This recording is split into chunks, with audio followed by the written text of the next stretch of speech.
it's Sandra. Welcome to another episode of Asexualized, my asexual life. This is the place to be for education about asexuality, all things asexual, and I share my asexual life journey in order to help you in your own. If you haven't already subscribed, please hit the great big subscribe button below right here, right now. Please hit that bell icon to get notified of every time I go live right now or post a new video, and please give this video a thumbs up if you find it useful, helpful, insightful in any shape or form, or you just want to give this channel some love. I really do appreciate it. I've got a fabulous episode coming up for you tonight. If you don't know who I am Sandra Bellamy, author of this beautiful book, Asexual Perspectives, 47 Asexual Stories, Love, Life and Sex, a celebration of asexual diversity. I'm also the author of this book, which is Fibromyalgia Self-Help Handbook. How to manage fibromyalgia to have less pain, more energy and feel happier like a superhero rock star. And this book is excellent for helping you to overcome depression, decreasing anxiety with or without fibro. It's really got wonderful techniques in there, and for decreasing the pain in your environments, being around different people, all that type of thing. Really good book. So check those out when the video's over, down the links below. And don't forget, like I said, to subscribe if you haven't already, and hit that bell icon so you do get notified when I'm live right now. And I'm also the founder of asexualise.com and the founder of Asexualise Academy. Welcome, Richard. I've got an absolutely fantastic episode for you today, which is all to do with relationships and dating. Hi Fiola.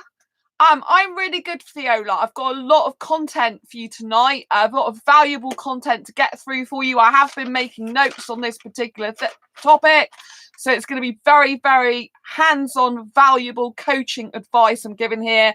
So buckle up, because it's going to be more of a long one, but it's going to be very geared towards a specific questions I was getting in one of my groups. So I'm not going to reveal the person whose name was asking me in the group, but I do answer support questions in my groups for free.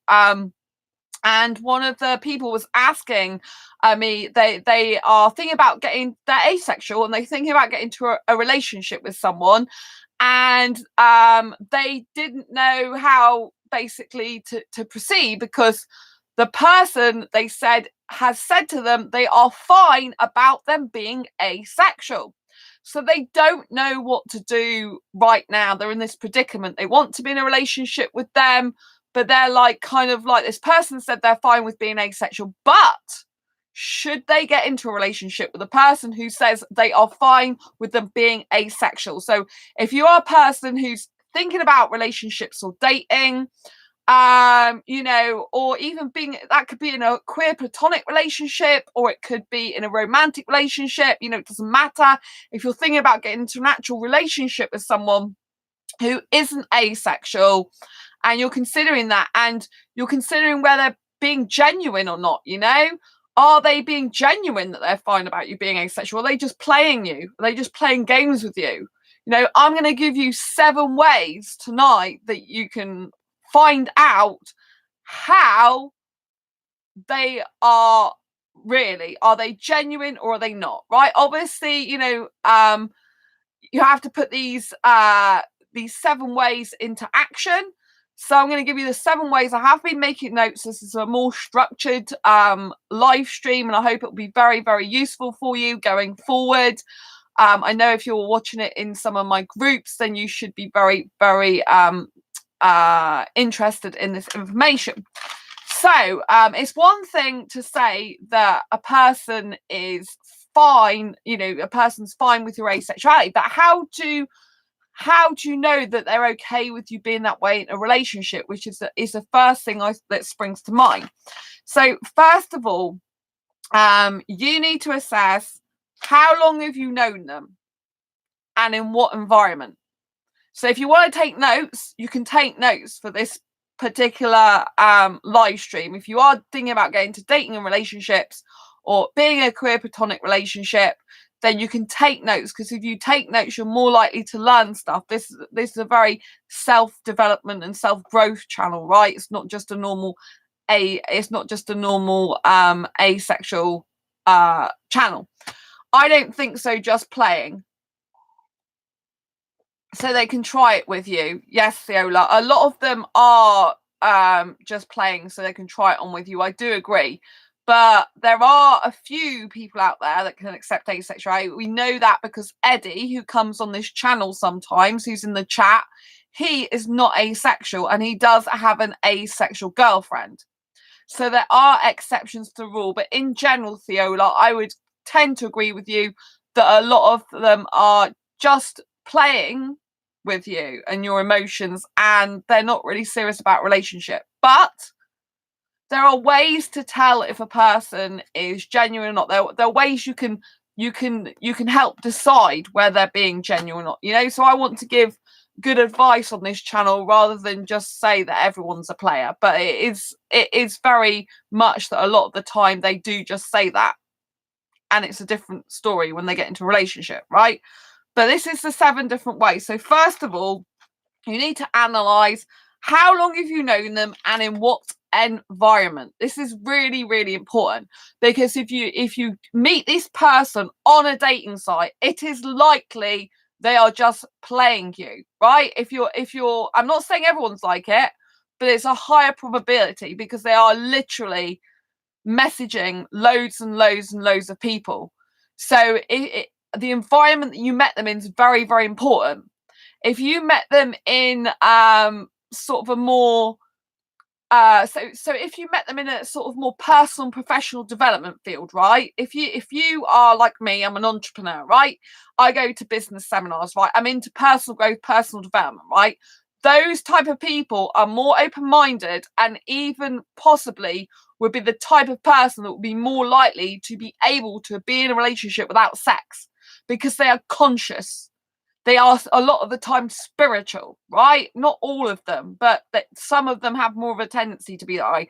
They want to grow themselves. They want to differentiate themselves. They want to make a difference in the world. They seek out the truth more. They can change their mindset. They can be adaptable. So these type of people, it doesn't mean to say that they are telling truth. It just means to say that if you're meeting someone in an environment which is a personal and professional development, where a person's growing themselves, developing themselves, they're willing to take on new challenges, they're willing to adapt, they're willing to be open-minded, that type of person is far more likely to be genuinely telling you the truth, that they're fine about you being asexual, than someone on a dating site that's geared predominantly to heterosexuals, right? Doesn't mean to say, though, that they're not genuine. I met a guy, didn't I, on the mingle2.com site who genuinely didn't like sexual intercourse. He wasn't asexual. Well, it's a bit debatable. He's got like traits of grey asexuality. But anyway, he classed himself as not asexual, but he's gone off the site. He's not interested, so I don't even know I was on there because I don't like sex and no women wants a serious relationship, right? So anyway, I did meet him. You know, he was a genuine person. We emailed for a bit. I could tell he was a genuine person that didn't actually like sexual intercourse, right? These people are few and far between, right? But if a person who is traditionally heterosexual, you know, who likes sex, enjoys it, is saying they're fine with you being asexual, you've got to put a huge question mark over that, right? Richard, I was going to ask someone that I've known for about 30 years now. We were in 7th grade together. Don't know how she would take it. Yeah, so this will be very, very good for you then, Richard, to listen to. You're in the stage before the person who was asking this question, basically. So the person in my group said that they've told the person they're asexual, and the person says they're fine about it and they don't know how to proceed. That's what they were confused about. Whereas you, you know, I think, I think this is going to be very, very beneficial for you, because obviously, even if they say they're fine about it, you've got to ask yourself, are they really? So I think this is very, very important. So obviously, if you've known them for 30 years, you probably know that they're more likely going to be telling you the truth. But just because they're fine about your asexuality doesn't mean anything, right? I'll come on to that later, okay? So how long have you known them, in what environment? Super, super, super important. Always, always, always consider the environment you met them in and how long you have known this person. Is it someone you've just met on a dating site, which you've known for like 2 minutes, or is it someone you've known like Richard has for 30 years, right? That's going to give you a lot more indication as to where they're going to be genuine with you or not. You know, if you've had a friendship built up over a long period of time, years, usually they would be very, very genuine and honest with you about whether they're fine about your asexuality, wouldn't they? They'd have no reason not to be. Do you know what I mean? What you know, why would they not tell you the truth? Do you know what I mean? So in that case scenario, you know, it's much better. I mean, I've been messaged on this mingle2.com site, right? And the other day I was messaged by this guy, right? And he was actually lying, saying he was asexual too, right? He was in another country, Morocco, and I wanted to know if he was lying or not. So I just said, he said, oh, I'm asexual too. And I noticed he was copying my words out of my profile. So you've got to be very, very, very, very careful with this. So if you are on dating sites, be very wary. People copy your words because it's a psychology thing. People copy your words back to you so you feel more comfortable with them and trust them more. It says sales, and people use this in sales and marketing, for example, that I've learned, right?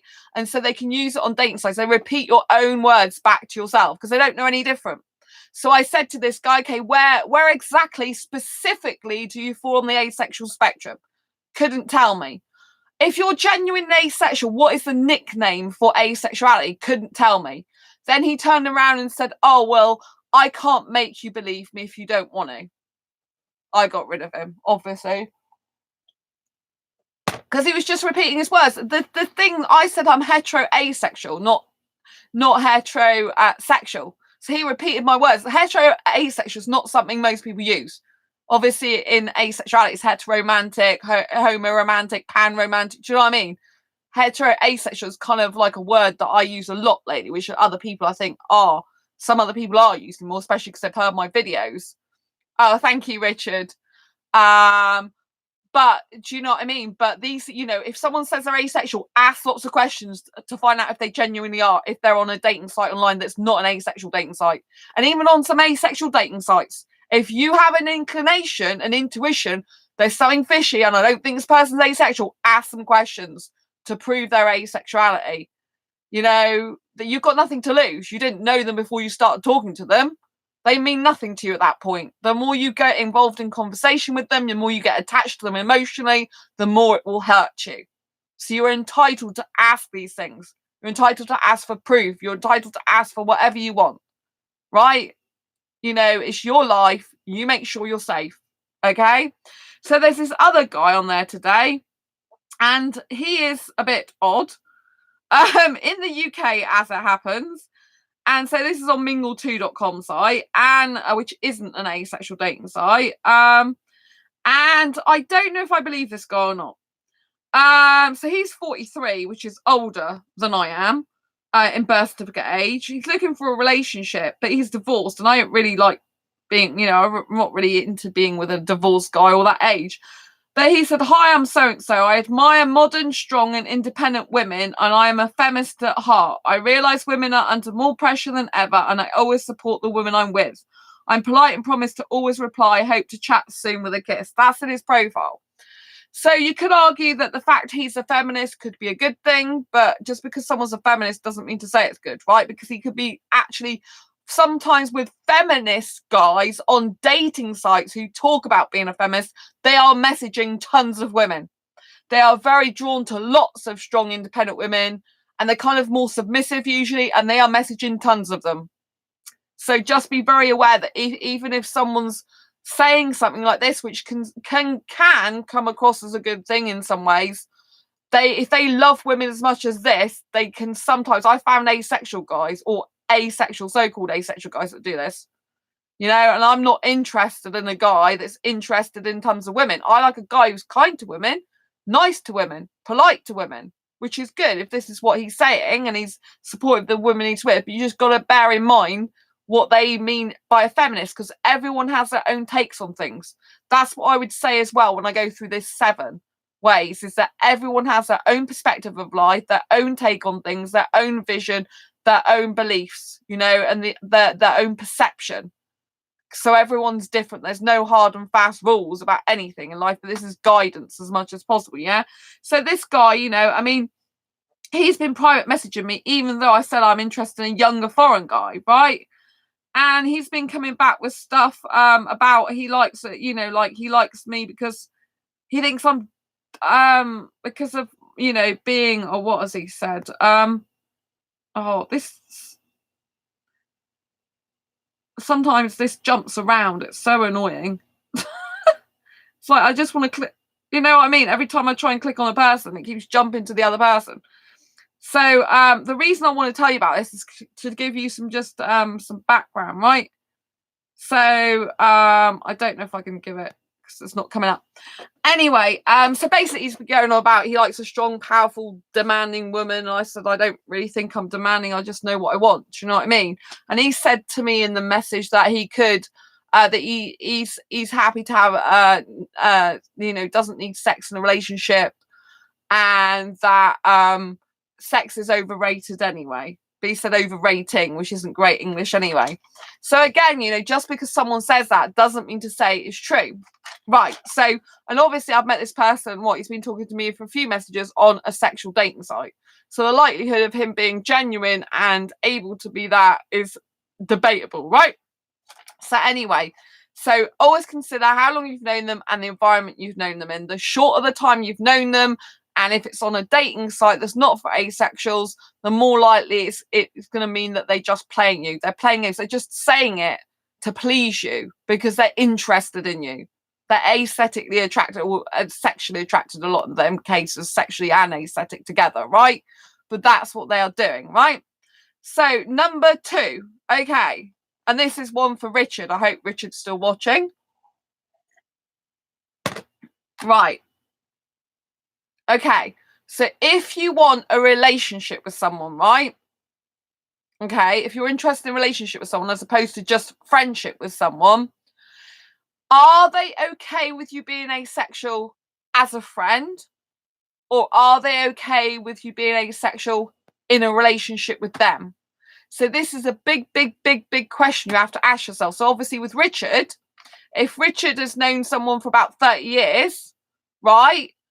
And Richard wants to tell someone that this person that he's asexual, Richard needs to know why he's doing that. Is he doing that to just tell a friend he's asexual, or is he doing that with a view to getting in a relationship with that person? So you have to know where you're coming from, you know? If you're looking from a relationship point of view rather than friendship, right? You need to know just because someone's fine with you being asexual as a friend doesn't mean to say they're going to be fine with you being asexual in a relationship with them, because they might still need sex. Do you see how this works? So don't assume just because someone's fine with you being really good close friends, that they'll be okay to have a relationship with you like that, because that's not how it works. If they have an innate need and desire for sex in a relationship, it doesn't matter how close they are with you, how emotionally bonded to you they are. You know, if they really, really need that, then they're probably not going to be able to have a relationship with you in a monogamous sense. And that comes on nicely to my next point number 3. Being fine doesn't mean to say they'll be monogamous with you. So I have had some guys, sexual guys, heterosexual guys, who've said to me they're absolutely fine with me being asexual. They're even fine with me being in a relationship with them, with me being asexual. But they will date other women and have sex with other women. Right? Do you see how this works? Don't assume anything just because they're fine with you being asexual, even in being in a relationship with them being asexual. If you want monogamy and they don't because they can't keep it in their trousers or whatever, then you know what I mean? It's going to be no good if you want monogamy. You know, you've both got to want exactly the same thing, right? And if it's a friendship, then, you know, obviously some people who are not true friends, however long you've known them, who aren't accepting, aren't open-minded, might have a knee-jerk reaction to you being asexual. Especially if they've always told you sexual jokes and things like that, and you've been laughing at it, or you've been looking at their porn magazines with them and stuff like that, you know? So you have to bear this in mind. And, you know, I've put this title about guys, but obviously it applies to any gender. These 7 apply to any gender. But I said about guys because this is the Ask Me Anything type of YouTube show tonight, where an asexual person's asked me in one of my groups specifically, like, how to proceed once someone says they're fine about their asexuality. So this is why I'm doing this video, and to help a lot of you, because I know it'll be very important to a lot of you to actually watch this show, right? So you know, are they fine as a so far we've covered number 1, how long have you known them for, what environment. 2, are they fine as a friend, you know, you being asexual in friendship, but what about relationship, is that going to be different? And 3, if you were in a relationship and they were fine about it, would it be a monogamous relationship? Because just because someone's fine about you being asexual and even being in a relationship with them doesn't mean to say they want monogamy with you, right? So moving on to number 4. This is very, very, very important. You have to ask yourself, what is their why? Right? What do I mean by what is their why? This is number 4, right? You have to find out why they are happy or fine with you being asexual if you want to get into a relationship with them. What's their reason for wanting to be in a relationship with you without sex, for example, if you're an asexual that doesn't want sex? I'm assuming basically that if you're watching this channel now, particularly for this live stream, that it's if you don't want sex, right? So that's what you have to ask yourself. What is their why? What is their motive for being in a relationship specifically with you, which doesn't include sex in the future? What is their why?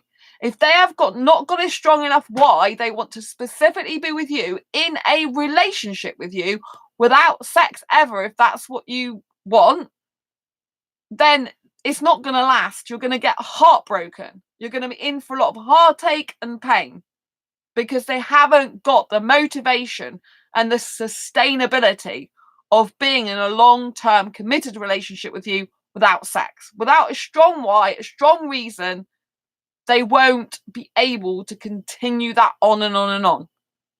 Right? This is something that is in every single area of a person's life. It's what's your why? Why do you do what you do? Why do you go to work? To earn money, to keep a roof over your head, right? If that job goes and you don't have money to keep a roof over your head, you'll be in dire trouble, right? That's an innate need.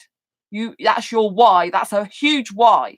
When the pain is greater than the gain, you won't do it. When the gain is greater than the pain, you will.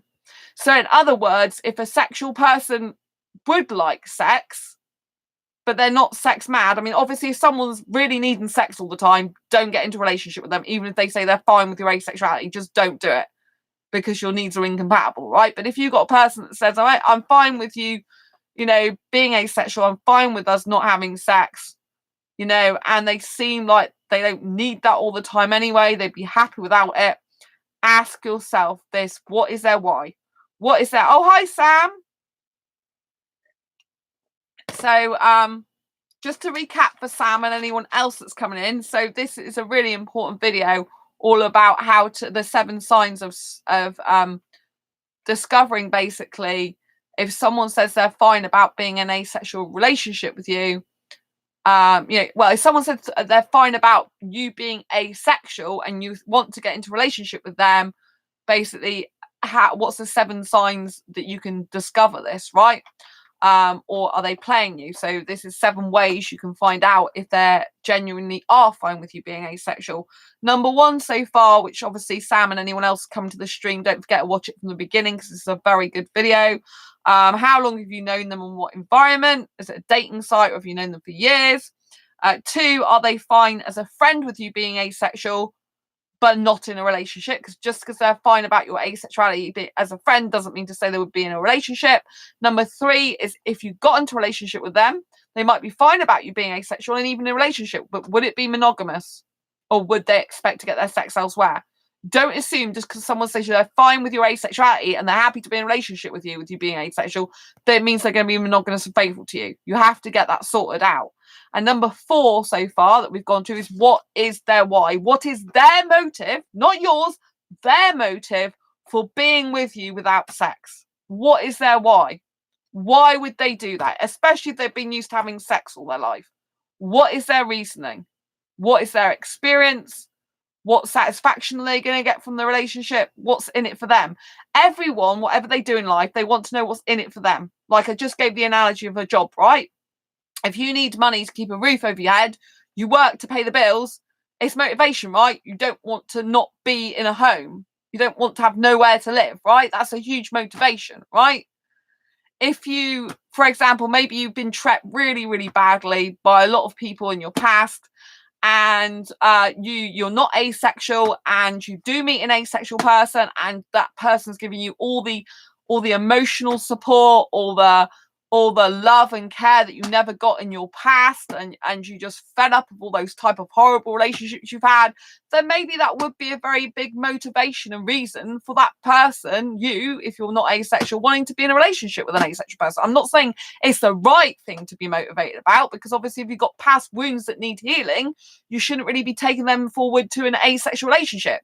You should be healing your pain from the past. Because I've found sexuals on asexual dating sites saying, oh, I'm fed up with sexual women, they've cheated on me. And it's a good point, you know, obviously being with an asexual, you're not usually going to get cheated on, right? Unless it's emotional, sometimes, maybe. But, you know, that is not a reason to get into a relationship with an asexual person just because you've been hurt, dumped, cheated on. Do you know what I mean? That isn't the reason that you should just get into a relationship with an asexual person, right? You need to heal your wounds. You need to deal with your grief, because otherwise you could flare up at the asexual person years later. Do you know what I mean? Or you could be getting into a codependent relationship where you're with the asexual person because you feel you need them for the all the abuse, all the hurt and pain you had years ago, and you're kind of clinging on and gripping them and choking them, in effect, not literally, but you know, like you're suffocating them in the relationship. So you got to be very, very careful, you know, to ask yourself, what is the why? What is the reason for that sexual person to be fine about you being asexual in the relationship with them? What are they getting out of it? Obviously they can get a lot out of it. We know as asexuals we can give the purest form of love. We're very good with projects, you know, we're very intelligent usually, we're very creative, we're always doing stuff a lot of the time, you know. I'm not saying it's true for everyone, but I've noticed a lot of asexuals, because we don't focus on sex, we've got a lot going on for us, you know, and that is very appealing to someone. You know, if they're a person who likes developing and growing themselves, which is why I said, you know, at the beginning of this video, like, what environment did you meet them in? If you met them in more of a personal, professional development environment, they're more likely to be telling the truth about their fine about you being asexual in a sexual relationship and not having sex with you, if that's what they've discussed and said, because they're willing to open their mind, they're willing to grow themselves. They're wanting to grow and adapt, and they're willing to realize that sex is not the be all and end all of life or relationship. Do you know what I mean? I'm not saying it's true of everyone. There's a lot of entrepreneurs out there that need a lot of sex, right?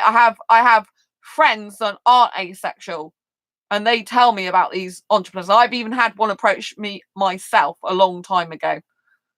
They'd only just friend requested me, and it was like, oh, you should come to my place.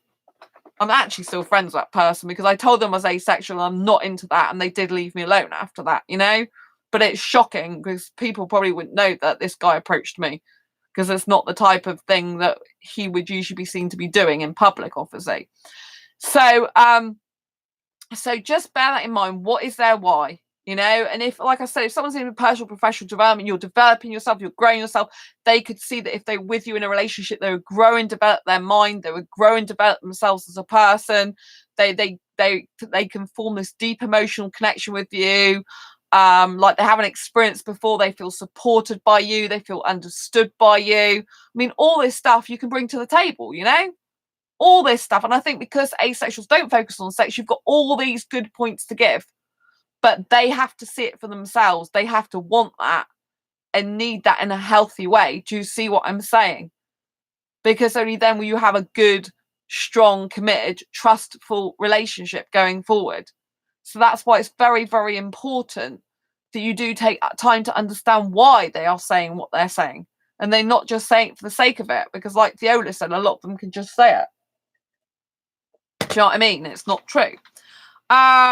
Right. So number 5. Okay. Number 5.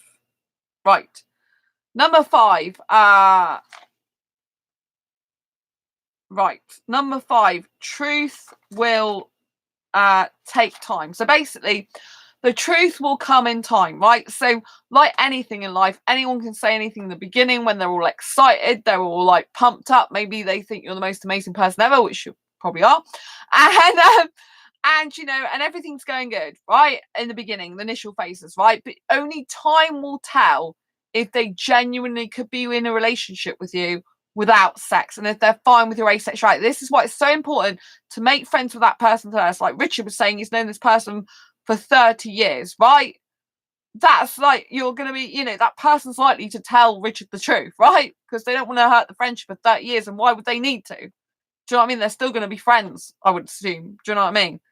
If someone's your genuine friend, they're not going to change just because you've asked them about a relationship and told them your feelings, usually. Do you know what I mean? You can get past that as adults. Do you know what I'm saying?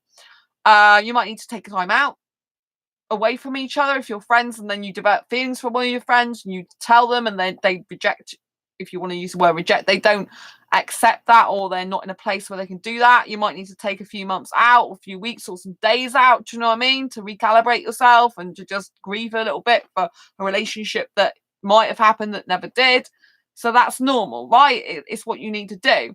But only time will tell by spending time with this person. This is why it's so important that if you are coming across with if you are interested in a sexual person, that although the initial phases might be really good and they might say they could be with you without sex, only over a period of time can they really, really show their true colours.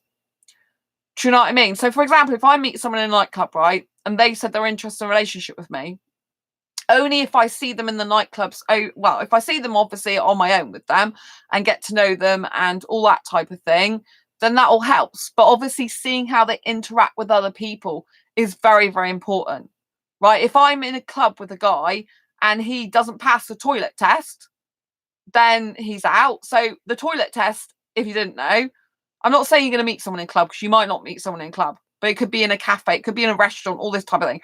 The toilet test basically is you go to the toilet and then they start chatting other women up. Obviously, if it's a woman, start chatting other guys up. Do you know what I mean?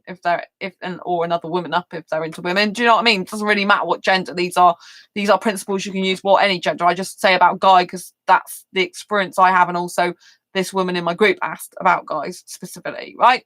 So you have to use your wits about you. If you're go to the toilet and you're afraid that every time you go to the loo or out the room, they're just going to be stood there chatting someone else up, that's not good. That's not good. It means that basically they're not really that into you. They're interested in other people. I'm not saying they can't be friends with other people, but they're talking to complete strangers and chatting them up like that. A good guy will usually wait for you to come out the toilet. He will stand back against the wall, for example. Do you know what I mean? Out of the way of other people, so he's not seeming to be coming on to another woman. A bad guy who's just after sex usually would just go and dance with loads of different women and stuff. They'll have no respect for you like that, because they won't be interested in just being with you. They'll want to keep their options open. Do you see what I mean? And also, look on their social media profiles. If they are telling you they're fine about you being asexual and being in a no-sex relationship with them, check out their Facebook profile. Don't let them tell you they haven't got one. If they haven't got one, I'm not saying every single person has one, but if they haven't got one, personally, I don't want to connect with a guy like that. There was someone who is on mingle2.com, right? And he kept messaging me his phone number and giving me saying WhatsApp. I said, no, I'm not on WhatsApp. I said, I video chat with a guy before ever, before anything, like on Skype or Facebook. And he goes, oh, I don't have Skype or Facebook. I'm old school. Well, for a start, he's 45 years old, which is way too old for me anyway, because it's older than my birth certification. As you know, I like younger guys. He put in his profile he was 47, then told me in private messages 45. So that, for a start, is a lie and means he can't be trustworthy. A lot of them do that on that site, right? And he's not on Facebook, he's not on Skype. I said, that's fine, but I want someone who's on social media. So you'd be no good for me. And plus, I want a younger guy who hasn't got kids as well. So that's actually one of my criteria now. I want a guy who's on social media. I don't want a guys off social media. That might seem very weird to you, and you might be old school yourself, but do not be deceived by this old school rubbish. A lot of the time, these guys, especially if they're dating, especially if they're on dating sites, most of them usually have a Facebook profile, and they'll be using it to contact other women on. That's why they don't want you to see it, and that is why they will lie and say they haven't got a Facebook profile. You know, how many asexuals do you know that are very, very introverted, so like to keep themselves to themselves a lot, but they still have a Facebook profile? Yet a guy who's going around chatting loads of women up on a dating site, he doesn't have one? Really? Truly? Very dodgy. Highly likely he's lying, right? And some of them have several Facebook profiles, you know? And you start going, oh, and I can tell he's dodgy because he's deleted his photograph off there now. All of a sudden, you know, when I went back on, he's like, sent me some more. She goes, oh, well, I would set it up for you, you know, and all the rest of it. I'm like, yeah, whatever. And there was another guy I connected with on there, and he came on Google, you know, Gmail, Google Hangouts, didn't have a picture. Every other person I know that I've known, business or friend, has always had a picture on there of some sort. Doesn't have one. Why? Dodgy as anything. Do you know what I'm saying? Because they don't want to be found out. Do you know what I mean? So personally, if they're not on social media, I don't go for it. You know, there are a few people who are older than not on social media, you know, few people, but they're few and far between.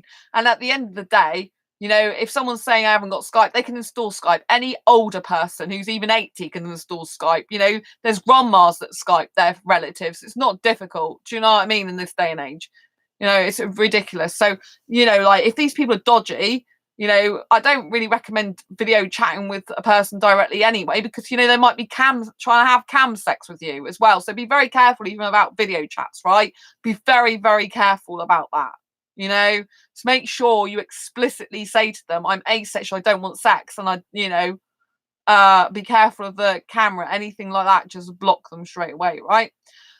So keep your wits about you, and only over, like I said, over a period of time will you genuinely get to know where they could live without sex or not. This is why it's very important to be friends with a sexual person first. Or if you're very, very attracted to a sexual person, they're attracted to you, right? Don't get into a relationship straight away with them. Like, date them for a bit.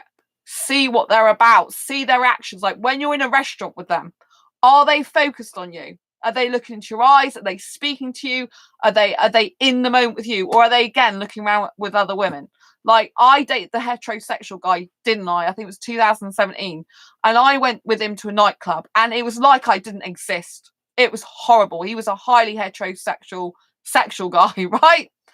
And he did admit to me that he loved sex. And that's what he usually does. God knows why I even got with him, but never mind. But anyway, we went to this club because he was a bit weird though. Well, he was very weird, a psycho in the end, a real psycho, a live one. Not just out of some movie. Right. Anyway, to cut a long story short, right, we were at this nightclub and he was literally looking over my head the whole time, up the other women around him. I mean, I may as well have been invisible because I pretty much was. And even though he wasn't directly dancing with a woman, as in holding her hand, they were practically dancing around me. Like he was in front of me, she was like to the side of me, and they were practically dancing all behind me. Do you know what I mean? It was like he was dancing with all the women around me and not me. And he wasn't even looking at me. I had several words with him, and it just made it really uncomfortable for us because I said, you know, you're just ignoring me. You know, you're just dancing with those women, basically. Because he promised me, because I was worried he was going to dance with other women. And he promised me he wouldn't, but because he wasn't directly like dancing with them, as in touching them, he thought it was okay. It's like, no, it's not okay. Dreadful experience. So, you know, when you're out with them, date them for a bit. Don't get into a relationship with them. My problem in the past is I've been getting into relationships too quickly with some guys in my past, right? I've got to try and date these people and not get into a relationship suddenly with them. It's very, very important, you know? And only time will tell, you know, when you can observe their behavior. Like if I go to the club, if I observe the guy's behavior, how is he with other women? Is he looking at other women? Is he wanting to be with other women? Is he touching other women? Is he dancing with other women? I mean, obviously, if he's a single person, he is entitled to do that anyway. But if someone's saying they can live with you without sex, yet they're going after every person that's got barely any clothes on, and they're going after them in sexual manner, it's clearly they can't really live without sex because their actions don't match their words. So you must look to make sure their actions match their words. If their actions do not match their words, it's inconsistency. They're lying to you. They're not telling you the truth, right? So don't pay attention so much to the verbal. Pay attention to what you see in the environment they're in and see them. Pay attention to the truth that's in front of you, which is the visual more than the audio. Do you know what I'm saying? Very, very important. So if you are like a sexual person, my best advice would be to become friends with them first, right? But don't get so emotionally attached to them if you can help it, that you feel like they're going to be in a relationship with you, you know? Like I said that I met someone recently, right? I got their age wrong. I said it was 30, 38. They're only 24. I found out. It's because I mixed them up with another guy I was talking to as well. So yeah, I'm like, oh, they're only 24. And you know, that person seemed fine about me being asexual, right? They were really open-minded, but you know, I'm probably going to meet them as a friend, but I'm just going to try and think it's a friend. That's it. Because at the end of the day, they're not asexual. Do you know what I'm saying? But at least I can get to know that person, and they do, you know, they accept my asexuality. But they already said, oh, that must be hard for some sexual person to be in a relationship with an asexual. So when they're saying it's hard, already my ears prick up at that, knowing that this person's probably going to find that too difficult to be in that way. So therefore we'll probably only ever be friends. But you know, I don't even know how it will go when we meet up. You don't know. Do you know what I'm saying? So you know, it's just interesting, but you know, try and date these people rather than get into a relationship with them if it's a sexual person particularly, because you know, just because they say they're fine with it doesn't mean to say that you are. And like, check out all their social media stuff. If they're a person that's on Facebook there's got like loads and loads of semi-naked women on there, they're going to be too sexual to be in a relationship with. They're not really going to mean it. Do you know what I'm saying? If you go to their Facebook profile and they've got like, you know, like ordinary things to their family and friends on there, right? Their friends list isn't, if they're a guy, for example, their friends list isn't all women.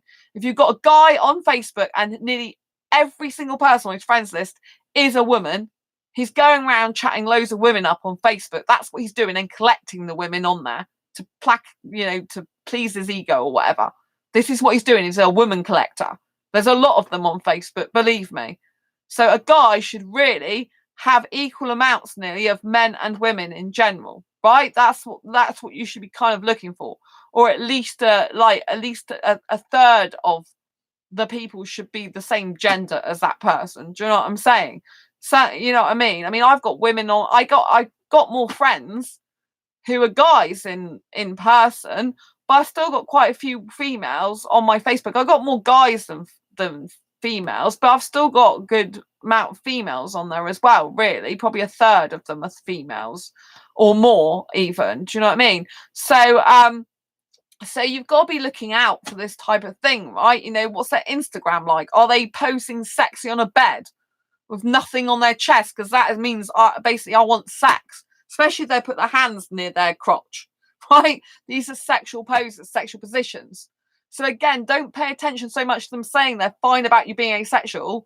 That's great to listen to that, but listen to the visual, you know, the things you read about them, the things you see, the photographs. You know, Facebook tells 1,000 words.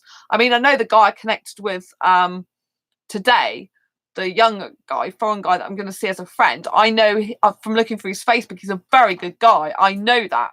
Very trustworthy guy just by looking through his Facebook, you know? And I don't care if people do that with mine. I expect them to if they don't know me. Look through my social media, check me out, you know? I don't expect everyone to just trust me just like that, you know, especially if they're looking to get in a relationship with me. If they don't know what I'm about, check me out, you know? Oh, and I have to say a big thank you to a person on ASAP who does watch these videos and said they find them very helpful, a female actually, in Honolulu. So big kiss to you. Thank you so much for the feedback about my videos, really helping you. I really appreciate that. So yeah, so you know, always understand that sexuals and asexuals do tend to work differently, and that you know, you have to pay attention to not just what they say but what they do, that you know, how they behave with other people, what they look like, you know, like I said, check out their Facebook particularly, because the Facebook tells 1,000 words usually, just by the photographs they've got, the friends they've got in their list, the events. Scroll back.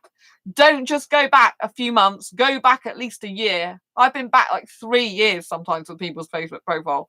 so you can see what they're writing. Don't just take the face value of what it is now, because if they're on dating sites, they know people, specifically women, are going to be looking at their profile if they're open about their Facebook, right? They know to put good stuff on those first few bits, right? It'll probably still have posts about Christmas because it's just New Year now, isn't it?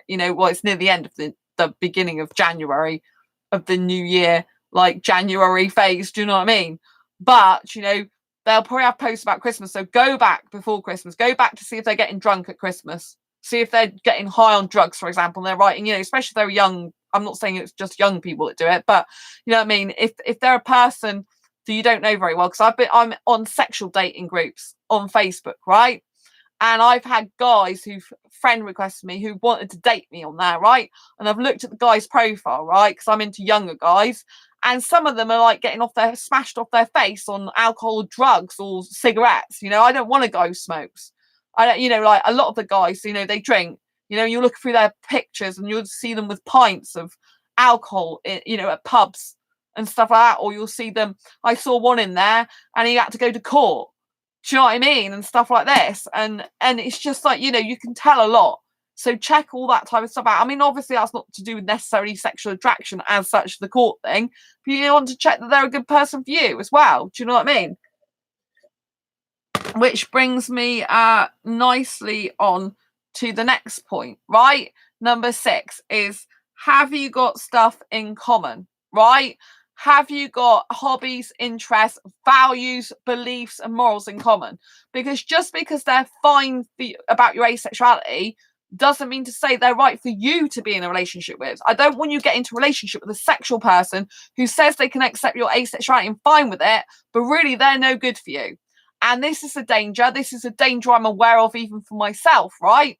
The danger is being asexual, you can kind of have a more scarcity mindset, right? That it's really difficult to find someone suitable for a relationship, so you accept more breadcrumbs, right? You'll accept more things that aren't really acceptable usually to be in a relationship, because you kind of feel like, I just want the warmth, I just want the love, I just want the relationship. A lot of people won't accept me for who I am. I found this person, they accept me for who I am. This is great. And you kind of put them on a pedestal. I'm guilty of doing this myself. And you kind of put them on a pedestal and you make them out to be bigger than they are. And you make them out to be this great, wonderful person, when really they might not be messaging you very much. They might not be texting you very much. They might be giving you conversation, which is very much text speak.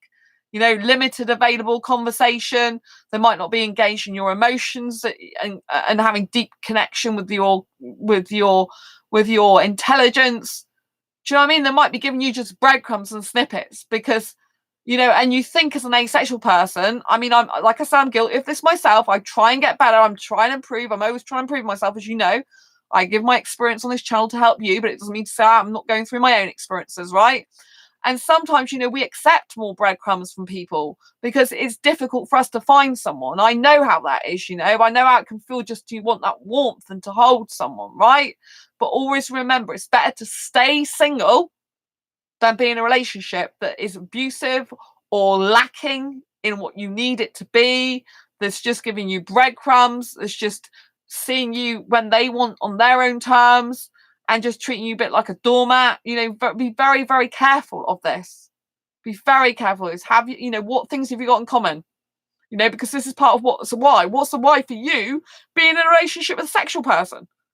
Like I said earlier, what's the why for the sexual person being with you who doesn't want sex in a relationship with them? Do you know what I mean? What's their why for being with you? But equally, what's your why for being with them? What, and the why for an asexual person, because we're not thinking about sex and we're not thinking about getting in their pants. The why for us has to be a bigger thing. It has to be more about things we have in common, hobbies, interests, intellectual conversations that we can relate to, spiritual beliefs, religious beliefs or not religious beliefs, politics or not politics, things that we have in common. Like what are, especially values and traditions and, values, beliefs, morals, right? Like I hate fox hunting personally. I can't stand it. It's disgusting to me, right? I don't like people going around doing that to animals, right? So that would be a thing that I wouldn't want to be with a guy who did fox hunting, for example. Do you know what I'm saying? That's a moral and value and belief that I hold personally, that I'm not going to get in a relationship with that type of guy that likes doing that type of thing. You know, it might be that it might be like, you know, like I don't like badger baiting as well for the same reason. Do you know what I'm saying? But there's some people that do hunting. I actually had one of my exes a very, very long time ago. His family were into that. Very bad. You know? But I was in that love spell. Do you know what I mean? So it's very important that we try and sober up, as it were, and try and look at the bigger picture, that we don't just completely fantasize. Or when I say fantasize, you know, it doesn't have to be a fantasize and then a sexual thing. We don't project onto the person what we really want them to be, and our reality we wished would be reality, when really it's not. It's kind of fiction at the moment, right? Because we're in the present moment with that person. Okay, so it's really, really important to not do that, and to literally think, is this person going to be good for me? What's my reason for wanting to get into a relationship with them? You know, what am I getting out of it as an asexual person? What can they offer me? Do you know what I mean? Because some sexuals, they're not living their true authentic life. They are going around on autopilot. They're doing very like robotic things. They're not thinking outside the box.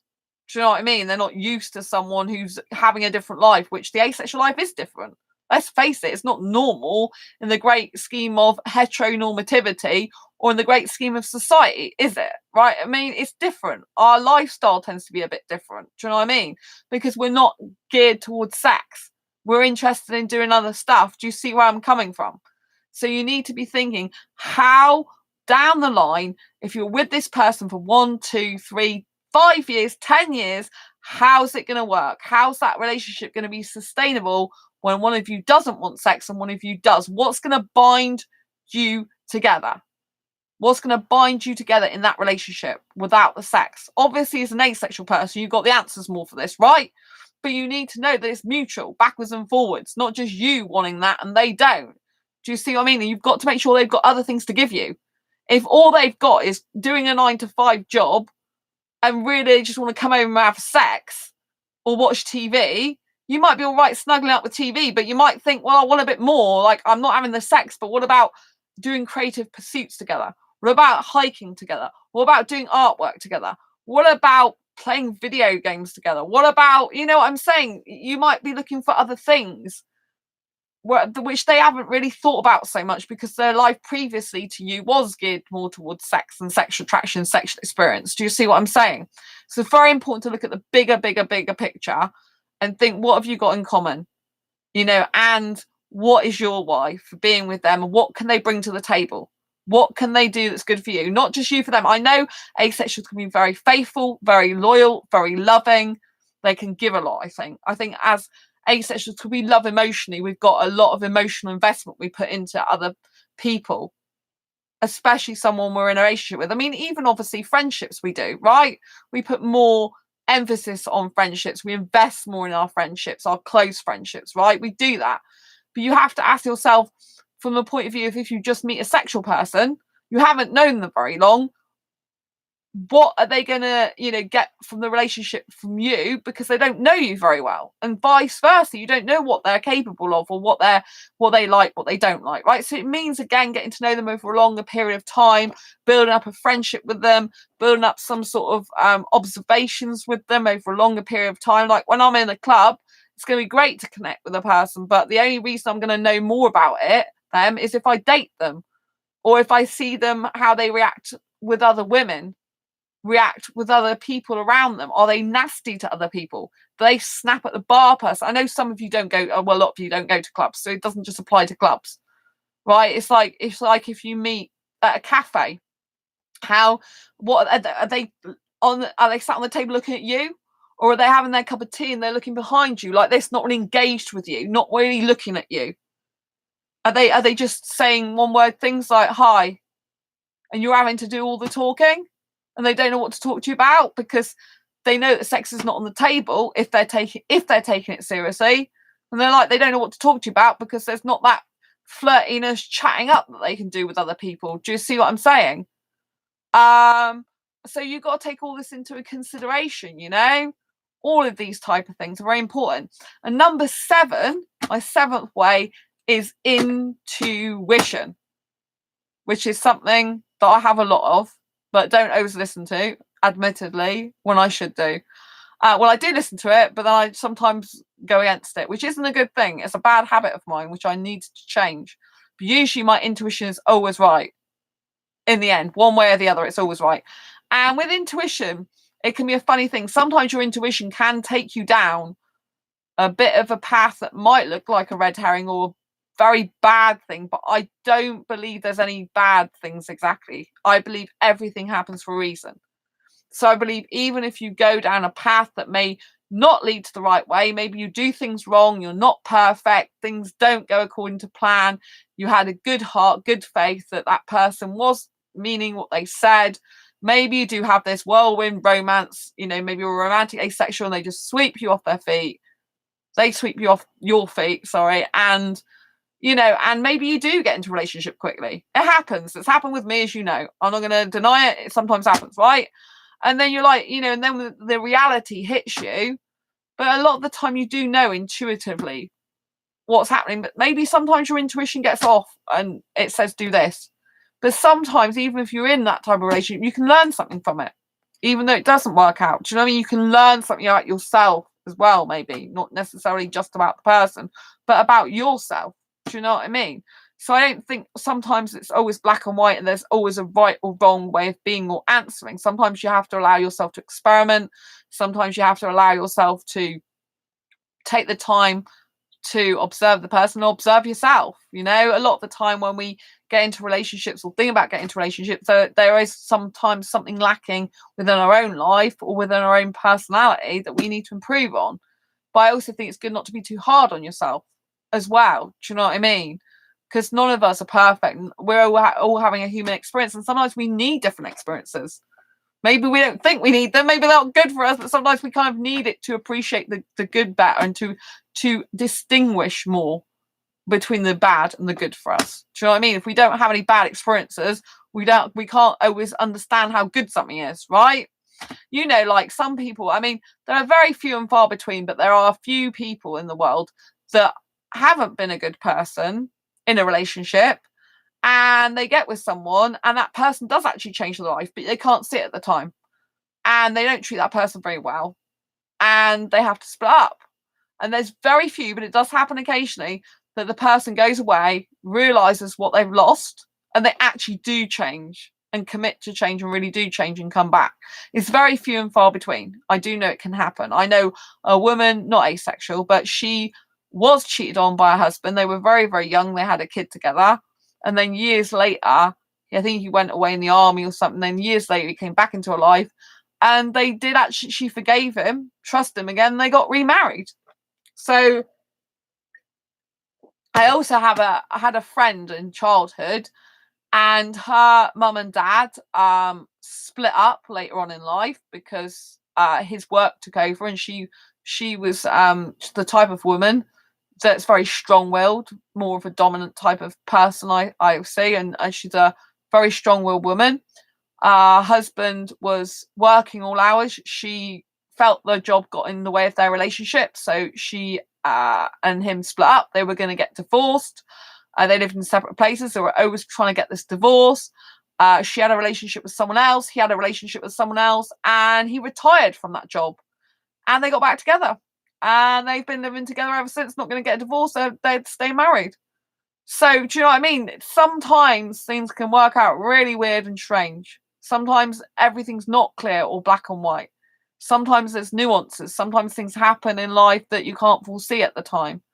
And that's why I think sometimes it's very, very difficult for all of us in life to actually get things right, because I don't think there necessarily is anything that's specifically always the right way, But I would say, don't think you're going to change anyone. Don't go into a relationship thinking that you are going to change someone, that someone is going to change for you, because 9 times out of 10 they won't do it. Because unless they see they've done wrong themselves, or think that their behavior or attitude is bad and they want to change themselves, and they do the hard work to change, not just talk and say, I need to change, and they don't do anything about it. If they go away and do the hard work on themselves and then come back and change, that's different.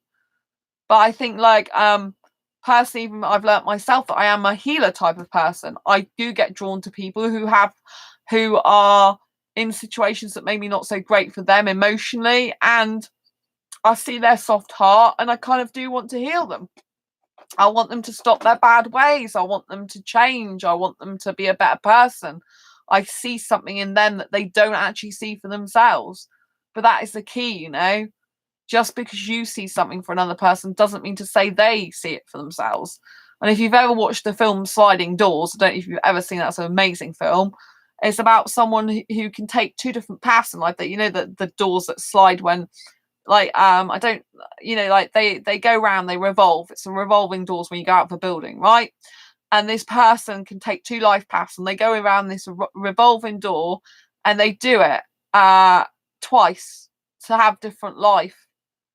And you can see the consequence of that, the two different lives that they have with different people and how everything pans out. And it's one of the most insightful films I've seen in a long time. I might link to it down in the description actually after this video is finished, so you can get it on Amazon if you want. And I do get some affiliate commission on Amazon, by the way, if you ever use any of my Amazon links below. Really helps this channel out, thank you. And so yeah, it's a very insightful film, and I, you know, that's the thing, you know, I do have the ability to see good in people. I'm sure I'm not just the only one. There are quite a few proportion of the world that do like to heal people. We like to help people. You know, I'm a natural helper, as you know. You know, and we see the best sometimes in people. We want to heal. We want them to mend their ways, to not lie, to be their true authentic self. You know, for me particularly, I do have this thing where I just want someone to be their authentic self. I see them sometimes, I feel like upset and crying for them. I feel like you're just not being your true authentic self. You're not opening up. You're not allowing people to properly love you how you really probably deserve, or years ago to be loved, or wanted to be loved years ago. And that's why you're behaving the way you do. That's why you're lying. That's why you're being a bad person or whatever, because you have stuff in your childhood. And instead of being the bigger person saying, hi, I have stuff in my childhood, I need to work through it, I need to grieve, I need to deal with my rubbish from before, I need to deal with the abuse, I need to deal with whatever happened. Instead of doing that, these people run away from it and they build a shield around themselves, and it turns into bad attitudes, deceit, sometimes lying, even cheating. I'm not excusing their behavior, don't get me wrong, I'm not excusing their behavior, because I'm trying to say to you that people can take different paths. You can take the path of consciousness, where you realize you've got stuff in your past. You know, you can choose to still be a good person despite your past. You can choose to have a better quality of life. You can choose to develop and grow yourself. You know, if you've got rubbish in your past, and you might think, well, they did all this to me, they abused me, they hurt me, that might be true, but you are left with the residue of that. You are left with the fallout from that. You are left with the broken pieces that you have to deal with as an adult, or as a mature, as a conscious person. You have to deal with that stuff in the here and now. And if you don't deal with it, it will come out in bad ways. Unhealthy relationships with yourself or with others, a lack of self-esteem, a lack of self-love, a lack of self-worth. So you have to do the hard work to repair all the damage that was previously done, maybe by other people in your childhood. It's what you have to do. You have to take responsibility for your life. And unfortunately, a lot of people that are abusers, cheaters, liars, you know, I don't like those type of people, right? But some of them, you know, they have, you know, they're not working on themselves. They want to blame everyone else, push everything on everyone else. So they're, you know, they're not good in that way. But they could turn their life around if they want to, but a lot of them choose not to, because they don't think it's their problem. They don't think it's their, they want to blame everyone else. They don't see there's anything wrong with them. This is when they turn narcissistic and abusive, which is no good to you. But as a person who, if you're an empathetic person, someone who's sympathetic, empathetic, caring and sensitive, you are a target for a narcissist. You know, a narcissist is someone who wants to basically control you and to put you down and to feel more important than you, and to basically mind manipulate you into losing your whole sense of reality, so that they can treat you badly and pretend like it's all your fault, or you're talking rubbish, and they blur all your sense of reality. They're very, very bad, manipulative, emotionally abusive behavior, controlling behavior. right? Which you don't want to have that type of person in your life, right? But as a person who's got these traits, this is what a narcissist picks up on. A helper is drawn to someone who needs help, right? We're naturally drawn to people who need help. Some people who need our help will be good because they'll decide, oh, I see this person, they want to help. I know I need some help because I'm struggling. They'll take the help, they'll lap it up, they'll get on with it, they'll realize they need to change, grow, and develop themselves. That's great. But you get the other type of person that you want to help that doesn't want to help themselves. They don't think anything's wrong with them. They think this person's bad, that person's bad, everything else in the world's bad, and none of it's them. Well, a lot of the time it will be something to do with them, that they have to work on themselves, right? Do you know what I mean? And so it's very, very important that you understand this. And it's very important that you know these things about yourself. You know, I do get drawn to people I feel I need to save. I notice that about myself. You know, like, there's a guy and I think, you know, he's just had this bit of hard life sometimes. And I relate to that. It's to do with me and my childhood, right? Because I felt left out as a child. I was bullied. I didn't have any friends. I felt very lonely and lost and upset and in pain all the time, right? And this is where it stems from. Because when you're doing proper self-development, conscious work, you need to reflect on your own life and where it's coming from. And because I felt left out, because I felt lonely, because I felt upset and in pain, I was bullied and I was in that bad place. When I come across a guy who's got some sort of upset and pain in him, who's got some sort of not quite fitting in, you know, some sort of like, you know, like life isn't the way he needs it to be, as in the sense, you know, like he comes from a different perspective. Things weren't always the normal for him. He felt left out. He felt lonely. And this is why he's behaving. I'm drawn to those people because of my wounds from my past, because I don't want anyone to go through what I went through and have that feeling. So therefore, I want to help this person. Even if it's not a good person, I want to help them to see they're not alone and that I understand them. But by doing that, I'm putting myself in a very vulnerable position, and it kind of goes against helping myself because I'm too caring over there about them, not enough caring about my own well-being, in the sense that, you know, I need to protect myself as well. Because unless this person sees that they've got wounds in their past that they need to heal and that they need to be a better person themselves, they won't treat me well. And they won't even know probably that they're not treating me well sometimes. And other times they'll just do it because it's a habit. They lie or cheat, whether they got into bad habits, you know?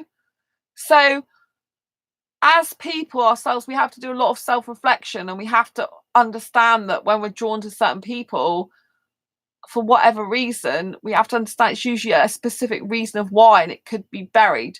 Now, that's why I'm saying that, you know, be very careful with people who are sexual, in sexual orientation, and they're saying they could be with you without sex. Be very careful that you're not projecting your own worries, fears, and insecurities that you won't get anyone else onto that potential relationship, and that person be no good for you. And be aware of your own help and, you know, desire to help people. If you're or a healer, if you're a helper or healer, I am both really. I like to help people, I like to heal them.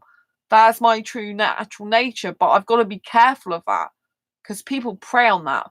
Abusive people can prey on that and take advantage because they know that you want to help them out. And while you're putting all your energy into them, it's draining you of your own energy and your own life force. And that's how your own self-esteem, self-worth can go down.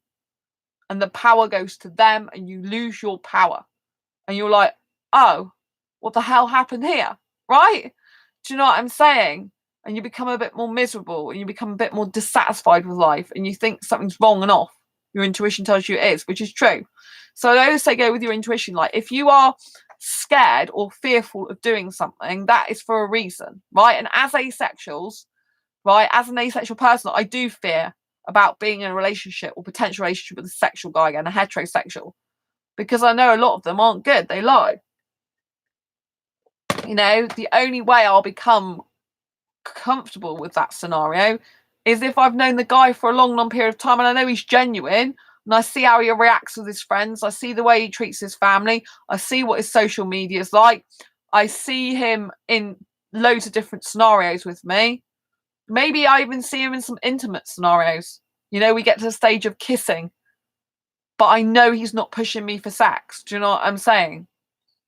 So, you know, only by a long time and experience. But don't forget, you know, that's a lot of investment, the time, the hours. So if you don't really want to be friends with this person at all, you just see them as a relationship or nothing, probably best not to go with it. Because if you do invest a lot of time and you think they're not really adding to your life in terms of friendship either, and you discover that they're not right for you to be in a relationship with because they really can't live without sex, you've kind of wasted all that time that you could be friends with another asexual person instead, for example, or find someone better for you to be in a relationship with. Do you see what I mean? So I think, you know, with a heterosexual, go into the mindset of, if you really value them as a person and like them and think they're a good person, do you know what I mean? Then maybe spend time with them. Maybe if it gets to the stage of dating, date them and find out what they're really like, you know? It's very, very important. You know, because anyone can say anything, can't they? Anyone can say, yeah, that's fine. I'm happy for you to be asexual, happy without sex. Yeah, great. You know what I mean? And like I said before, don't forget, just because they're happy with you being asexual does not mean to say they'd be happy to be in a relationship with you being asexual, or doesn't necessarily mean to say they'd be happy with being in a relationship with you as an asexual person and being in a monogamous relationship with you. They're completely different things, right? You know, you might think they go together. I want monogamous relationship. So I always stress that when I'm on dating sites, you know?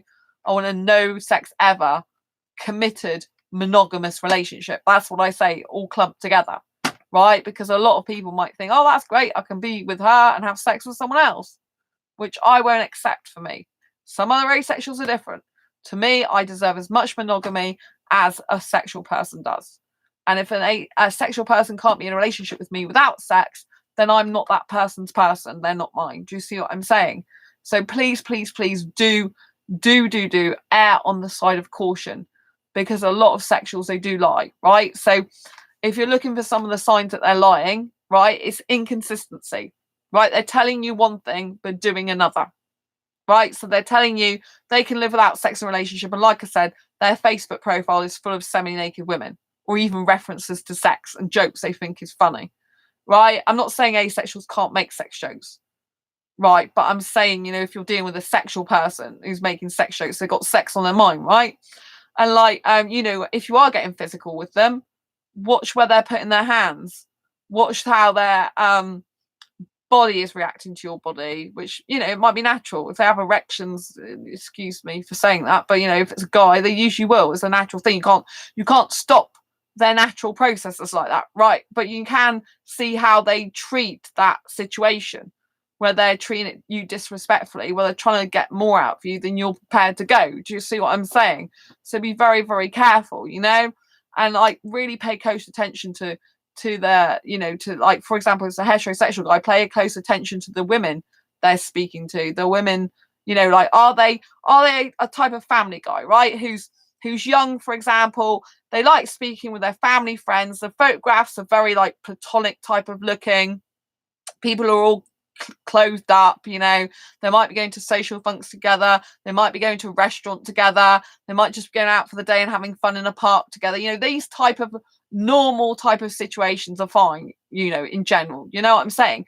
But look for other things, like, are these people swimming in a swimming pool together pretty much naked or almost naked? Do you know what I'm saying? Look for signs like that, you know. Look for signs of, like, is it just like an arm around for a friend, or are they looking like they're in a really close embrace together and really the person's lying to you about being single, you know? Because that's the other thing. They could be lying about being single. There are quite a lot of sexuals who are in sexual dating sites and groups that are lying. They're pretending they haven't even got a partner. And especially if they put in their profile that they will not disclose where they're married or got children. If they say not disclosing, it usually means they have.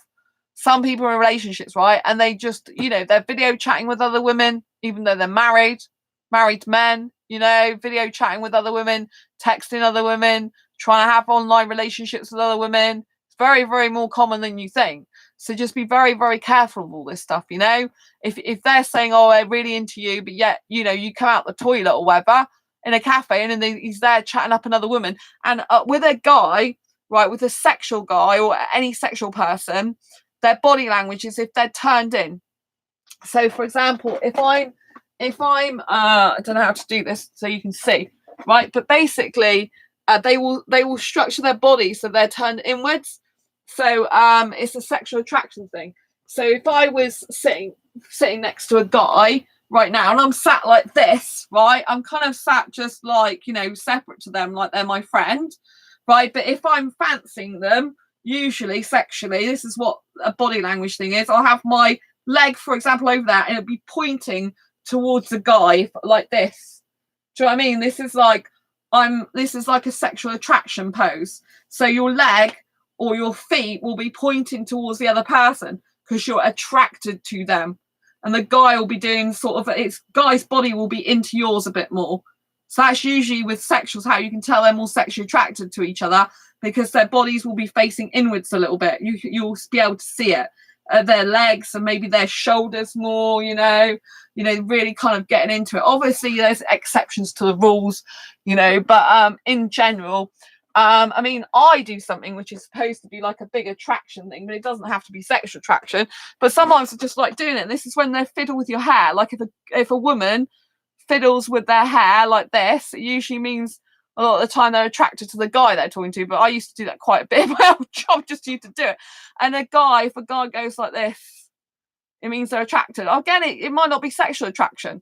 It could just be, you know, like aesthetic attraction. But if it's a sexual person doing that, do you know what I mean? It's more like, I want sex with you. Do you know what I mean? If it's an asexual person do it, it's probably like, oh, I think you're so cute and I think you're so pretty. Do you know what I mean? So you've got to be very, very careful and looking out for all these body language type things, you know? Look where their eyes are going, you know? Like if you're in conversation with them, they're all of a sudden, their eyes are like this with other women. I mean, obviously they might find other women attractive, yeah, but there's a difference between they find a woman attractive that's just going in their eye line and they're actually going like gawking at them like this. Do you know what I mean?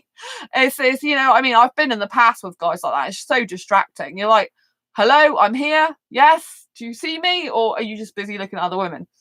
Do you know what I mean? So pay very much attention to this. You know, if you're on Facebook, check out the films they're watching. If they're watching highly sexual films, you know, they're going to be very, very sexually driven. Obviously, they might be, as a heterosexual, you've got to bear in mind, they are still sexual at the end of the day.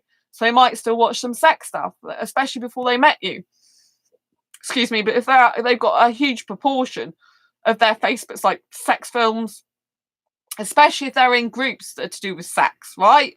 All this type of thing is like, no, they're a person that really needs sex. Do you know what I mean? Because their Facebook is very geared towards sex. Do you know what I'm saying?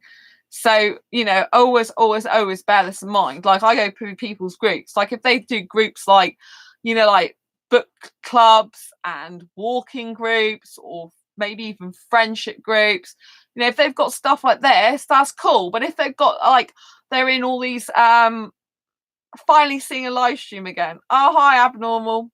That's nice to see you. I've nearly finished the live stream now. Actually, it's the end bit.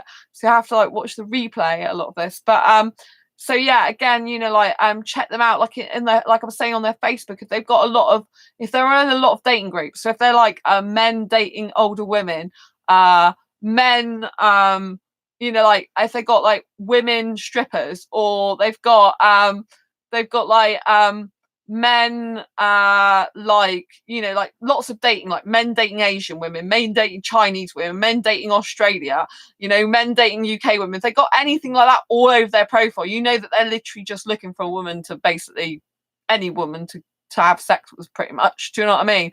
They're so desperate for a relationship. Do you know what I mean? Which is really, really red flags. You don't want a person that is like you know, like full of got their profile full of sex stuff. Do you know what I mean? So a guy who's not asexual, but who could possibly be without sex, for example, they will have a much more sort of like family friendly Facebook profile. It'll be, like I said, it'll be pictures with them, with their parents, with their dog.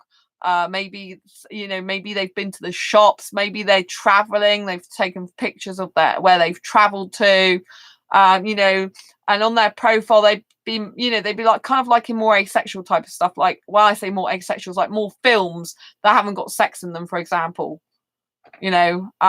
So for example, I know a lot of asexuals, we tend to like action movies. I know a lot of people like horror as well, which I don't, you know, kids movies, you know, stuff that's not, you know, like we tend as a general rule to not just have a load of sex films. So if I see a guy and he's got like like films that are more action movies, especially if he's got a lot of the same films he likes that I like. That's a very, very the majority. I'm not saying he's gonna like exactly the same films as me, but the majority, that's a very good thing for me to see. Do you know what I mean? Because you know, like if I see someone, for example, like The Lion King, maybe they've liked Scooby Doo, maybe they've liked The Mask, maybe they've liked I don't know, maybe they've liked some sort of music that's like, I don't know, Michael Jackson, or maybe they've liked Celine Dion, or maybe they've liked some, I don't know, some techno music that's like okay music or something. But you know, like if they've liked all this type of thing that I have similarities with, then that makes me feel more safer, because I think, oh yeah, like if they got loads of like kids movies or action or Disney or Pixar or Marvel, any type of influence, I feel more like they're on my wavelength. You know, they're not going around just specifically looking for films that are like rated 18s, for example, and that have likely to got sex in them. Do you see what I mean? So you can look for all these type of things. Like I said, look through their groups. You know, if they've got a lot of hobbies and interest groups, you know, and they haven't really got much to do with sex or dating, then you know that they are going to be a lot more open to being in a no sex relationship. Doesn't mean to say they are going to want that, but they are going to be more open to it because they're not used to plastering their whole life full of sex. Do you see what I'm saying? So look out for all these things, you know, but always look out for the difference between what they say and their body language, you know, what they do, the visual, their body language, the way they interact with other people, the way they feel about you. Do you feel sexual energy from them? You know, can you feel sexual energy from them? Is a very important thing. And if so, how are they able to control that or sustain being around you and not acting on that? You know, this is all the type of questions you need to ask yourself to find out if they genuinely are fine with you being asexual and could be in a relationship with you with being asexual without the sex, or if they're just playing you, if they're just playing games with you. You know, and there's a lot on dating sites that will play games with you. A lot that will say they're asexual and lie. A lot that say they're fine about being with an asexual person, but they're going around chatting 20, 30, 40 women that they clearly want sex with. Do you know what I mean? Why would they choose you over them? Why?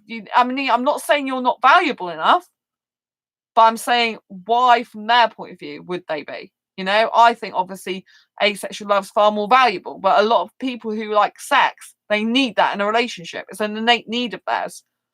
So what benefit is it to them for you to be in a relationship with them without sex if they really need, want, or like sex? Do you see where I'm coming from? So always bear in mind, you know, like if they give you genuine reasons, if they say, you know, like if they connect with you on a deeply emotional, spiritual level, if you see evidence that they're not really that sexual, that they don't really, you know, like they don't seem like other people in terms of like needing or wanting loads of sex. I mean, obviously, don't forget they could be putting on a show for you, a display. That's why I said it's important to check their social media before they met you, to go through that type of thing when you first come into contact with them, to find out what the truth is before they met you, because otherwise they could start covering up things and lying to you because they want to make you believe that they are like you, that they can be with you without sex. They want to force you to believe that by persuading you by the things they do from then on. So what you need to do is check for evidence of what they were like before they met you. If you meet their family and friends, are their family and friends nice? Are they kind of like more normal family type of people? Or is their best mate one who's going, yeah, you know, like I met that bird the other night, yeah, we got it on, it was great. You know, if he's got type of friends that do that, he's probably going to be like that himself, even though he'll say he's not. Do you know what I mean? So if he's got a lot of friends that are into sex, drinking or whatever, and having one night stands, then likely he's going to be used to that and probably going to be like that himself. I'm not saying for definite, but there's a high probability, because usually we're around people who have friends who support our beliefs, our morals and values. So if he's got a lot of friends that are all into that type of scene, they're likely going to be supporting him in that same moral value or belief, which is it's okay to go out and shag women. Do you know what I mean? Excuse my language, but that's where I'm coming from, you know. And I don't want you to get hurt. Do you know what I'm saying? I'm doing this video because I don't want you to get hurt. I want you to take notes of what I've said. If you haven't been through the whole stream, do give up some of your time to watch this video. Do make notes. You know, your life is worth it. We're talking about listening to what, a 1.5 hour stream that could help to save you a lot of time and stop wasting your time with people who are wrong for you, who don't treat you right and are not gonna treat you right because they're just lying to you.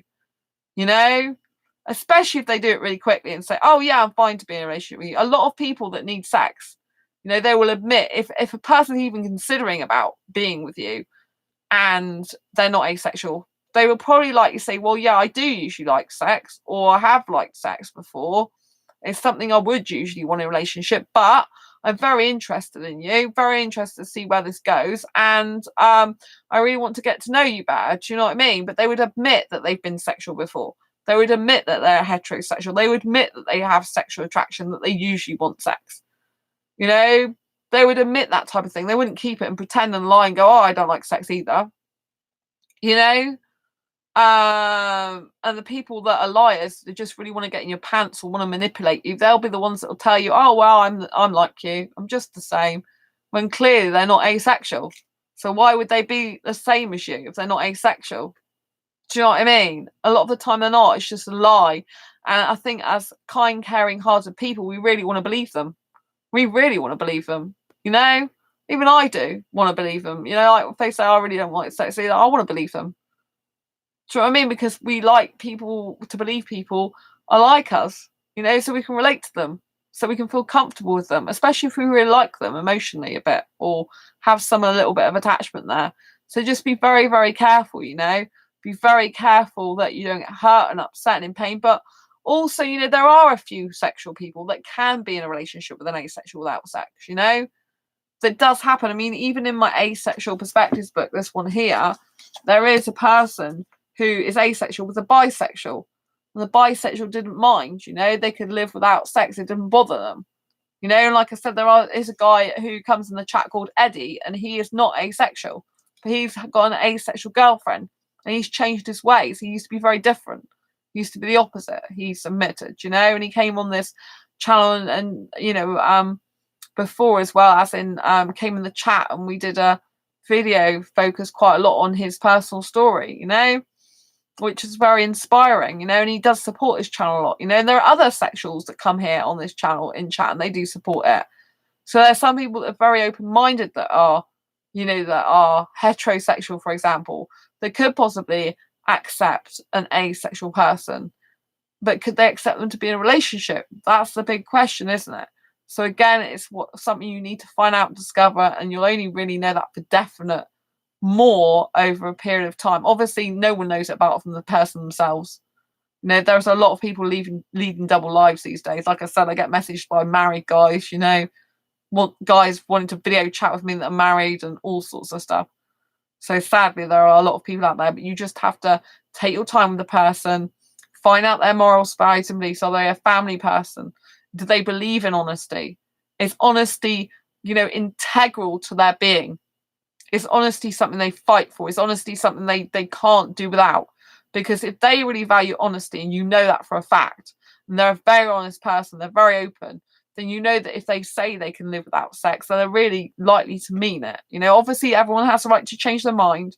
So if they get in a relationship with you and they find it too difficult to be without sex, sadly they can still walk away, which is really upsetting and a harsh truth, right? And obviously, if you're with another asexual person, that's less likely to happen because they don't need sex, but could still spell with you for some other reason, right? So, but if they seem genuine, if they seem honesty is the really integrity, and you know, are really something they hold really, really high. So you're pretty sure they're not going to be lying to you if they can be with you without sex. Then you know, there's no reason why you shouldn't like have a go at being in a relationship with them if you want to, you know, if you've taken your time to get to know them, if you believe they're telling you the truth, if they've got all the signs and evidence over a period of time that they would be faithful to you, that they show you they love you in lots of ways, not just tell you that they seem so genuine, so honest, you know, then, you know, sometimes we do take risks in life. Everything's a risk. Even breathing's a risk. Do you know what I mean? Anything could happen in the next, like, you know, 2 seconds. So, you know, everything's a risk in life, you know, but try and take as many calculated risks as you can and try and be a bit sober about it. Meaning, you know, try and keep your head screwed on a bit more I'm not the best for doing this. I'm better than I used to be, but obviously with my hyperromanticism, I can have my head in the clouds sometimes. So I'm saying this from personal experience to help you as well as help myself and remind myself, to just, try and keep a level head as much as possible. Try and keep the reality rather than the fantasy going, and try and just see if they're telling you the truth over a period of time. So anyway, I hope you found this video useful, helpful, insightful in any way. If you have, please give it a thumbs up. If you didn't watch the whole stream for whatever reason, please do watch it back again. Watch the replay, watch the stream when it's finished streaming, because you will get a lot of valuable advice from it, and I cannot tell you enough, it will be one of the best 1.5 hours of your life you have spent. It's worth it. Some people are like, oh well, the videos are really long. They're giving you free educational helpful advice that you would be paying hundreds of pounds for, usually with a coach, over hours. That's what my videos do you know what I mean? Some people charge a lot of money for the advice I'm giving you. I'm giving it to you for free to help save you pain, anguish, and some anxiety in your life. So I'm doing it for helping you.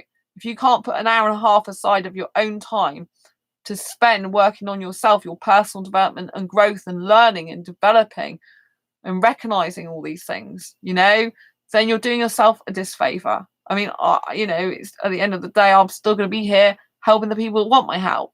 So it doesn't make much difference to me in that respect, but I love you and want you to do the best for yourself. So please find time to spend watching something like this video. Watch this video. It's going to help you out. Play it again if you need to hear it, because sometimes we forget. Sometimes I'll watch dating and relationship coach videos and I have to watch them again because I've forgotten some of their content. We only retain so much, especially online. Video, you tend to retain a lot more than just written stuff. Sometimes you have to watch it again to sink it in. There's a lot of information in this live stream. Do you know what I mean? A lot to take in. And that's why I say get some notes, bust a journal out, get a notebook, write some stuff down, write the key points that I've mentioned, which the key points, I'll just go over again. The 7 key points are: how long have you known them and in what environment? This is the question you have to ask. Number 2, are they fine as a friend with you being asexual, but what about in a relationship? Number 3, being fine doesn't mean to say that they're going to be monogamous with you. So even if they're fine that you don't like sex and that you're asexual, they're fine to be in a relationship with you. Are they fine if you want a monogamous relationship to be monogamous with you? Number 4 is what's their why? What is their big reason for wanting to be in a relationship specific with you and not having sex? What's their reason? Number 5 is basically, you've got to see the truth of this, the evidence of this. Truth, time will tell. This means looking at their Facebook profile, checking their social media out, checking their photographs, spending time dating them rather than rushing into a relationship with them, getting to know them over a period of time. 6 was finding if you've got things in common with them, the bigger picture. Have you got hobbies and interests, things that will keep you going, and basically don't give your power away. Don't think of the scarcity that, oh, this person really wants to be in a relationship with me. What's your why for wanting to be in a relationship with them as well? What's in it for you, not just them? Just because they said they can accept you out of sex doesn't mean diddly squat in terms of being in a long-term committed relationship, living day to day with each other, having things in common, hobbies and interests, and getting on, right? And the final one, 7, is trust your intuition. That's what I would say. Always trust your intuition. Even when you think you're going to go against your intuition, trust it. It's right. Your gut instinct is usually right. It's right for you. Do you know what I mean? If you sense that something's not quite right, something's wrong, some danger, basically listen to what the danger is and work with it. If you think that this person is not telling you the full truth, you're probably right. If you think this person is dangerous to be with outside a certain environment, you're probably right. If you think this person's dangerous at all, you're probably right. If you think this person's strange, you're probably right. And in your reality, you're going to be right anyway, because they're not going to be right for you. Do you see what I mean? So your intuition is never really going to be wrong, because it's always going to be good for you. And it's going to be helpful for you. If your gut, it doesn't matter even if your head's saying, oh, I really love this person, I really want to be with them, but something deep inside, little voices going, but this person you can't trust. You really can't. It doesn't matter how much you like them, you can't trust them. If you got that little voice in your head, you're right. And that is really hard. It's very hard to accept that. Very hard, because your feelings and your gut are saying two completely different things. But one of them is going to be found out to be right in the end, isn't it? Likely it's going to be your gut feeling. You know, so protect yourself, keep happy, stay safe as much as possible. I love you lots. If you're new to this channel, haven't already subscribed, please hit the great big subscribe button below right here, right now. Please hit that bell icon to get notified of every time I go live right now, I post a new video. I always like to thank everyone who's been in chat. So thank you so much, Richard. Lots of love to you. Thanks so much, Theola. Lots of love to you. Thanks so much, my best friend, Sam. You're great. And thanks, Abnormal, as well. Lots of love to all of you. I really appreciate you being here. Helpful video. Oh, thanks for staying on, Sam. Appreciate that. And yeah, until next time, embrace your quirky and each other's. Bye, Sam. Bye, everyone. Lots of love. Bye.